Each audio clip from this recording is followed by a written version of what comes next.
How to log Instagram profile picture. Hello everyone, welcome to this channel. I'm here to help you out today. So without any delay, let's get started.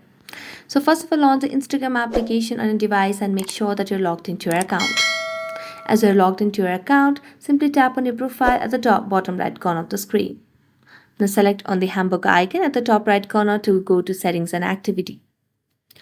Now scroll down and here you can see the option of account privacy under who can see your content. Select on that. Now, what you need to do is, as you can see, there's no option for us to give access to profile picture expansion or disable that option. So we're going to check if we have an updated version of Instagram. So let's launch the Play Store application on our device. So as we do that, you can simply search for Instagram on the search bar and let's search for Instagram. And here, as you can see, there's no option of update, which means we have the latest version and we do not have the feature to allow or not allow the profile picture expansion. So that's it. Thank you so much for watching this video. See you next time.